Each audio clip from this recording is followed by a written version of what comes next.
اللہ کے بندے کون ہوتے ہیں، عباد الرحمان کون ہوتے ہیں، اور یہ دنیا بھی دوزخ بن جاتی ہے ان لوگوں کے لیے جو برے اعمال کرتے ہیں۔ جو حقیقی مسلم ہے، جو اللہ کا مطیع فرما بردار تابع دار ہے، اس کی کیا خصوصیات ہوتی ہیں۔ یعنی ہم ایسے اعمال نہ کریں جو ہمیں دوزخ کے عذاب کی طرف لے جائیں، اس دنیا میں بھی اور آخرت میں بھی۔ گویا اس نے ایک انسان کو قتل نہیں کیا، اس نے تو پوری نوع انسانی کو قتل کیا ہے۔ جو قوم جنس کے معاملے میں اپنے آپ کو کنٹرول نہیں کرتی، وہ قوم تباہ و برباد ہو جاتی ہے۔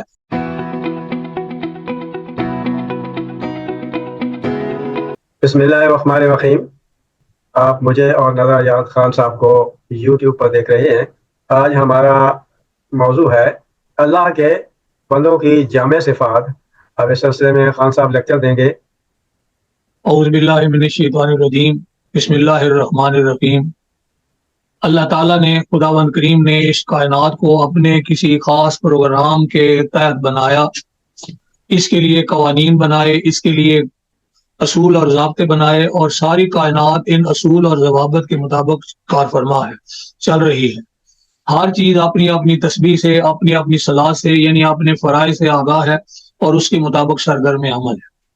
انسان کو اللہ تعالیٰ نے یہ شرف بخشا کہ اسے خلافت عرضی کا تاج پہنایا، اسے وراثت عرضی دی، اور یہ کہا کہ دنیا میں زندگی گزارنے کے لیے تمہیں قوانین دیے جا رہے ہیں، ضابطہ دیا جا رہا ہے، اور میری طرف سے میرے بندے اس ضابطے کو تمہارے تک پہنچائیں گے، قولاً عملاً فعلاً، ہر لحاظ سے۔ اسے ہم سلسلہ نبوت اور رسالت کہتے ہیں۔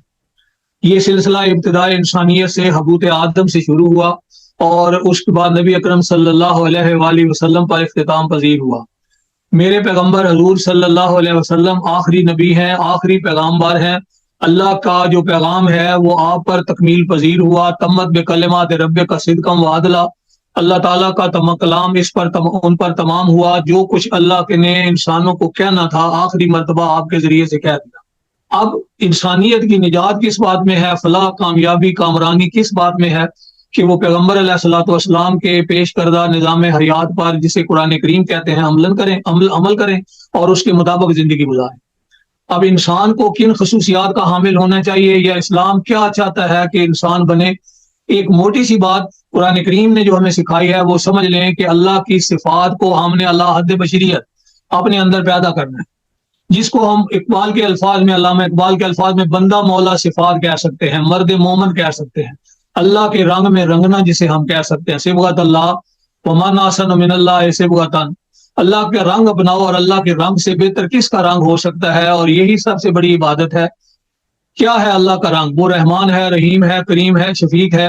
ہمیں بھی رحمانیت، رحیمیت، کریمی ہمارے اندر آنی چاہیے، لیکن یاد رکھیں اللہ حد بشریت، جتنی ہمارے اندر سکت ہے، جتنی ہمیں اللہ نے طاقت بخشی ہے اس کے مطابق۔ تو اس طرح سے دنیا میں سب سے کامل نمونہ جس ذات اقدس و اعظم نے پیش کیا، وہ جن سے منسوب ہر شے محاسن ظاہری اور باطنی کا معیار قرار پاتی ہے، جن کے خانے کرم سے حسن کی خیرات تقسیم ہوتی ہے، نبی اکرم صلی اللہ علیہ وسلم کی ذات گرامی ہم ان کو کہتے ہیں۔ اب مومنوں کی کون کون سی صفات ہیں، کون کون سی وہ صفات پیدا کرنی چاہیے، مختصراً بات ہو گئی۔ ایک قرآن کریم کا مقام ہے سورہ الفرقان، آیت نمبر 63 سے لے کر 77 تک جامع صفات بیان ہوئی ہیں کہ اللہ کے بندے کون ہوتے ہیں، جنہیں ہم بندہ مولا صفات کہتے ہیں، وہ کون ہوتی ہیں۔ مومنوں کی صفات کیا ہیں؟ جو حقیقی مسلم ہے، جو اللہ کا مطیع فرما بردار تابع دار ہے، اس کی کیا خصوصیات ہوتی ہیں۔ تو ہم یہ آیت نمبر 63 سے 77 تک کا مطالعہ کریں گے۔ سادہ سادہ ترجمہ عرض کرنا ہے، باقی مفہوم گہرائیوں میں اور ان کی عملی زندگی پر اطلاق عزیزان من آپ نے خود سوچنا ہے۔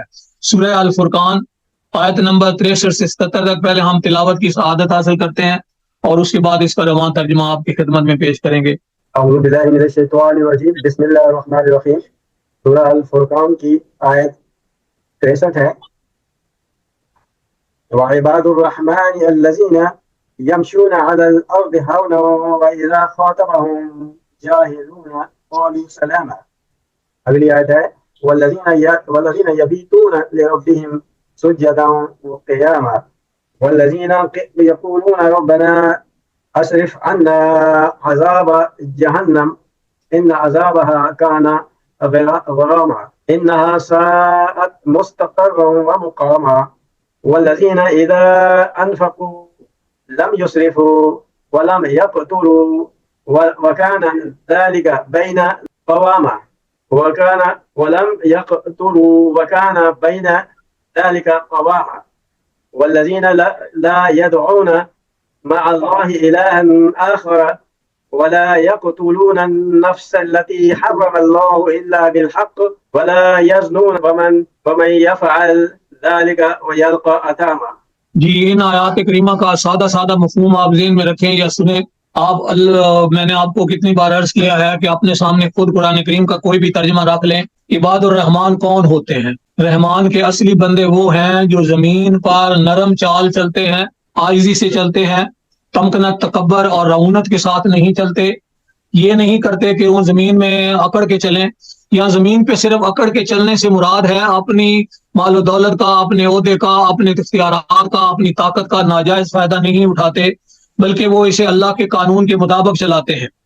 اور جب ان کا کبھی مجادلہ ہو جائے، بحث مباحثہ ہو جائے ایسے لوگوں کے ساتھ جو علم نہیں رکھتے یا جاہل لوگ ہوتے ہیں ہم کہتے ہیں، تو ان سے وہ اعراض کرتے ہیں. انہیں کہتے ہیں بھائی سلام ہے، ہم تو صرف سلامتی کی طرف بلانے والے ہیں، جھگڑنے والے ہم نہیں ہیں. یہاں یہ لفظ سلام اس طنزی لہجہ بھی ہو سکتا ہے اور یہ بھی ہو سکتا ہے کہ بھائی ہم تو سلامتی رکھنے والے لوگ ہیں، ہم تو سلامتی چاہیں گے دنیا کی بھی اور آپ کی بھی، لہٰذا آپ ہم سے دور ہی رہیں تو زیادہ بہتر ہے. اور ان کے لبوں پر یہ دعا ہوتی ہے عمل کے بعد. یاد رکھیں دعا وہی ہوتی ہے جس کے ساتھ صالح عمل کا ساتھ سلیقہ بھی ہو، سرمایہ بھی ہو. جو یہ دعا کرتے ہیں کہ ہمارے پروردگار ہم سے دوزخ کا عذاب دور ہی رکھ، پرے ہی رکھ. یعنی ہم ایسے اعمال نہ کریں جو ہمیں دوزخ کے عذاب کی طرف لے جائیں، اس دنیا میں بھی اور آخرت میں بھی، کیونکہ یہ عذاب تو چمٹنے والا ہے. یعنی برے اعمال ایسے جو عذاب کا باعث بنتے ہیں، ہمیں اس سے محفوظ رکھ. اور وہاں دوزخ کے بارے میں بتایا کہ وہ ٹھہرنے اور رہنے کے لیے بڑی بدترین جگہ ہے. یہاں یہ بات نہیں کہی جا رہی کہ وہ دوزخ یا جہنم جو آخرت میں ہوگا وہ بھی ہے، اور یہ دنیا بھی دوزخ بن جاتی ہے ان لوگوں کے لیے جو برے اعمال کرتے ہیں. یا اللہ ہمیں اس سے محفوظ رکھ. یعنی ہم ایسے اعمال نہ کریں جو ہمارے لیے دوزخ کا، آگ کا، پریشانی کا سبب بنتے ہیں. اور جو خرچ کرتے وقت اعتدال رکھتے ہیں، نہ تو اسراف کرتے ہیں نہ بخیلی کرتے ہیں. یعنی بخیلی یہ ہوتی ہے کہ جہاں خرچ کرنا چاہیے وہاں پہ بھی اجتناب کرتے ہیں، جہاں ضرورت کے وقت لگانا چاہیے وہاں پہ بھی اس کو نہیں کرتے. مال صدقہ جان، ایک طرف جان ہو اور ایک طرف مال ہو تو مال کو جان کا صدقہ دے دیتے ہیں. وہ یہ نہیں کرتے کہ جان دے دیں مال بچا لیں. وہ اتنے بے وقوف یا جاہل نہیں ہوتے. ہاں جان صدقہ آبرو، اگر آبرو کا مسئلہ آ جائے تو پھر وہ جان جیسی بس دولت بھی ہار دیتے ہیں، قربان کر دیتے ہیں. بہرحال مال خرچ کرنے میں وہ اسراف نہیں کرتے نہ بخیلی کرتے ہیں، ان کے درمیان اعتدال کے ساتھ خرچ کرتے ہیں. اور پھر آگے کہا کہ اللہ کے ساتھ کسی دوسرے کو الہ نہیں مانتے، یعنی اس کے قوانین کی پیروی کرتے ہیں، اللہ کے سوا کسی اور کے قانون کی پیروی نہیں کرتے. معاشرے میں خود بھی رہتے ہیں سلامتی کے ساتھ اور دوسروں کو بھی رہنے دیتے ہیں. اور کسی ایسے شخص کو قتل نہیں کرتے جسے اللہ نے منع کر رکھا ہے. اور اللہ تعالیٰ نے تو کہا ہے کہ جو بھی ناحق قتل کرے گا گویا اس نے ایک انسان کو قتل نہیں کیا، اس نے تو پوری نوع انسانی کو قتل کیا ہے. اور ایسے اقدامات نہیں کریں گے جیسے انسان کی صلاحیتیں کچلی جائیں، انسان کی عزت و آبرو یہ بھی مارنے کے پہلو میں شمار ہوتا ہے. بندے دوسرے کی عزت نفس کو مجروح کرنا، اسے ذلیل کر کے رکھنا، اسے یہ جانوروں کی زندگی جو ہے یہ موت سے بھی بدتر ہوتی ہے. وہ ایسے اقدام نہیں کرتے کہ جس میں کسی ایسے فرد کی جس کی ذات کی فنا ہوتی ہو، وہ کوئی اقدام ایسا نہیں کرتے. خود بھی امن و سکون سے رہتے ہیں اور دوسروں کو بھی امن و سکون سے رہنے دیتے ہیں. حق کے سوا قتل نہیں کرتے. اور یہ جو دوسرے کی جان لینا ہے یہ اجتماعی نظام میں عدالتی سلسلے میں ہو سکتا ہے. ہر بندہ اس بات پر ہوشیار ہو کے نہ بیٹھے کہ یہ گویا کہ میں نے فرض سر انجام دینا ہے، اگر وہ سمجھتا ہے. اسی طرح وہ زنا کے مرتکب بھی نہیں ہوتے، اور جو کوئی یہ کام کرے وہ اپنے ساتھ سخت وبال لاتا ہے. یعنی وہ یہ دوسروں کی عزت کا بھی خیال رکھتے ہیں، پائمالی نہیں کرتے. عزت و عصمت بڑی قدریں ہوتی ہیں کسی بھی معاشرے میں. جنسی بد معاملگی یا جنسی بد نہادی یا جنسی طور پر آوارہ گردی یہ اس قوم کی تباہی اور بربادی کا سبب ہوتی ہے. جو قوم جنس کے معاملے میں اپنے آپ کو کنٹرول نہیں کرتی وہ قوم تباہ و برباد ہو جاتی ہے. پچھلی قوموں کے حالات آپ نے دیکھے کہ جن جن لوگوں نے یہ بیماریاں اپنائی، جن جن لوگوں نے فحاشی کا ارتکاب کیا اور پھر اس پر بڑھتے چلے گئے اور فخر کرنے لگ گئے، وہ قوم کبھی بھی پنپ نہیں سکتی. وہ اس زمین پر اللہ کے قانون کی اس طرح خلاف ورزی کر کے اپنے آپ کو باقی نہیں رکھ سکتی. وہ 2-4 نسلوں کے بعد ان کی تباہی اور بربادی یقینی ہو جاتی ہے. اور پھر ایسے لوگوں کے لیے یہ دنیا تو عذاب کا باعث بنتی ہی ہے، دنیا میں تباہی اور بربادی تو ان کے لیے ہوتی ہی ہے. قیامت کے دن بھی ان کو دوہرا عذاب دیا جائے گا اور وہ ذلت اور خواری کے ساتھ اس میں رہیں گے. یہ یاد رکھیں کہ وہ اس دنیا میں بھی ذلیل اور آخرت میں بھی ذلیل، سوائے ان لوگوں کے۔ پھر آگے بات کہی جا رہی ہے، اگر انسانی زندگی میں ایسی بدعمالی ہو بھی جاتی ہے، کوئی غلطیاں ہو بھی جاتی ہیں، تو اگر وہ توبہ کر لیں اور پھر نئے سرے سے ایمان لائیں اور نیک صالح اعمال کریں دوبارہ، تو پھر ایسے لوگوں کو اللہ تعالیٰ کہتے ہیں کہ میں ان کی تلافی کر دیتا ہوں، ان کے گناہوں کے مطابق ان کی نیکیاں وہ کرتے ہیں تو انہیں نیکیوں کو اتنا اجر دے دیتے ہیں کہ وہ ان کی برائیوں کے اثرات کو زائل کر دیتے ہیں۔ یاد رکھیں اللہ کے قانون میں دونوں پہلو رکھے گئے ہیں کہ اگر وہ غلطی کر بیٹھیں، غلطی کا ارتکاب کر بیٹھیں اور انہیں احساس ہو جائے، ادراک ہو جائے اور وہ توبہ کر لیں، اس وقت جب ابھی واپس پلٹنے کا وقفہ ہو ان کے پاس، ایسے نہیں کہ ادھر دم نکل رہا ہو اور وہ کہیں اب ہمارے پلے تو رہ کچھ نہیں گیا، چلے توبہ کر لیتے ہیں، لہذا مرتے وقت کی توبہ بھی قبول نہیں ہوتی۔ جو شخص توبہ کرے اور نیک عمل کرے، یعنی اس کے بعد اتنا ٹائم ہو، اتنا وقت ہو اس کے پاس کہ وہ نیک اعمال کر سکے، تو وہ حقیقتاً اللہ کی طرف سچا رجوع کرنے والا ہے۔ بہرحال اللہ نیتوں کو دیکھ رہے ہوتے ہیں، اللہ کو علم ہوتا ہے کہ کون سا بندہ صحیح توبہ کر رہا ہے اور واقعی صحیح راستے پر آ رہا ہے یا نہیں آ رہا۔ تو اللہ کے توبہ سے مراد یہاں یہ بھی ہو سکتا ہے کہ وہ دوبارہ اللہ کے قانون کی طرف رجوع کر لیں۔ اور جو لوگ جھوٹی گواہی نہیں دیتے اور اب کسی چیز پر بھی لغویات پر، ایسی جو ناہموار چیزیں ہوتی ہیں ان پر ان کا گزر ہوتا ہے تو شرافت سے گزر جاتے ہیں، یعنی لا و لاب میں نہیں پڑتے، ہر وقت رقص و سرور کی محفلیں نہیں ان کے ہاں سجی ہوتی، ان کے ہاں مشاعرے نہیں ہو رہے ہوتے کہ ہر وقت شعر و شاعری میں سر دھنتے رہیں اور اپنے دل بہلاتے رہیں۔ ایسے کام جو انسانیت کی تعمیر کے لیے نہیں ہوتے، تخریب کے لیے ہوتے ہیں، وقت گزاری کے لیے ہوتے ہیں۔ جیسے ہم اپنی عملی زندگی میں کہہ دیتے ہیں جی ہم یہ کام اس لیے کر رہے ہیں تاکہ تو کل دا ٹائم، وقت گزر جائے، ٹائم کو کل کرنے کے لیے، یہ لغویات میں شامل ہوتی ہیں چیزیں۔ آپ عزیزان مان اپنی عملی زندگی میں دیکھیں، معاذ اللہ کہنا پڑتا ہے، ہماری عبادات، ہمارے سب روزے، ہماری حجیں، یہ سارے نمائشی ہوتے ہیں، ہم صرف دنیا کو دکھانے کے لیے ایسا کر رہے ہوتے ہیں۔ آگے بات سنیں، قرآن کریم نے آگے یہ کیا کہا ہے، آیت نمبر 73 تک ہم نے رواں ترجمہ کر لیا کہ جب انہیں ان کے رب کے کلام کی آیات بھی پیش کی جائیں، میرے مومن بندے وہ ہیں کہ جب اذا ذکروا بآیات ربہم، جب ان کے سامنے ان کے رب کی آیات بھی تذکرے کے لیے، نصیحت کے لیے، ان کے اپنے دل کو آرام دینے کے لیے، سیدھا راستہ دکھانے کے لیے دماغ کو پیش کی جاتی ہیں، تو وہ ان پر بھی اندھے بہرے ہو کر نہیں گر پڑتے، ان پر بھی غور و فکر کرتے ہیں، سوچتے ہیں۔ سوچئے اللہ کریم نے یہاں کیوں کہا ہے؟ اس لیے کہ اللہ کا کوئی قانون عقل و فکر سے ماورا نہیں ہے، انسانی سوچوں سے بالا تر نہیں ہے، ما فوق الفطرت چیستانی داستانیں نہیں ہیں، اور یہ فرضی روایتی گھڑے ہوئے قصے نہیں ہیں، یہ دنیا کے حقائق ہوتے ہیں۔ عقل کی میزان پہ تولو گے، اپنی عملی زندگی میں اس پر عمل کر کے دیکھو گے، یہ قابل عمل ورکیبل بیہیویئر آف لائف نظر آئے گا آپ کو، یہ قابل عمل قوانین ہوں گے اور عقل و فکر کے عین مطابق ہوں گے۔ اس لیے چیلنج دیا جا رہا ہے کہ میرے بندوں کے سامنے میری آیات جب پڑھی جاتی ہیں تو ان پر بھی اندھے بہرے نہیں ہو کر گر پڑتے۔ یہاں سے ایک اور بات سمجھ لیں، جب اللہ کی بات کو ہم نے اندھے بہرے ہو کر نہیں گر پڑنا، اور پیغمبر علیہ السلام کی زبان مبارک سے نکلا ہوا یہ کلام اللہ کا، یہ ان کو جو پیش کر رہے تھے وہ نہیں جانتے تھے مفہوم، تو کوئی ایسی بات کرنا جو عقل و فکر سے ماورا ہو، کسی اور کا کلام بغیر سوچے سمجھے مان لینا، جسے ہم اندھی تقلید کہتے ہیں، وہ کیسے جائز ہو سکتا ہے؟ کوئی بڑے سے بڑا قول پیش کرے، کوئی بڑے سے بڑی شخصیت کا کوئی کارنامہ بیان کرے، ہم اس پر اندھے بہرے ہو کر نہیں گر پڑیں گے، ہم اس پر غور و فکر کریں گے، سوچیں گے، اگر ہمارے لیے قابل عمل ہوا، انسانیت کی منفعت کے لیے ہوا تو اسے ضرور اپنائیں گے۔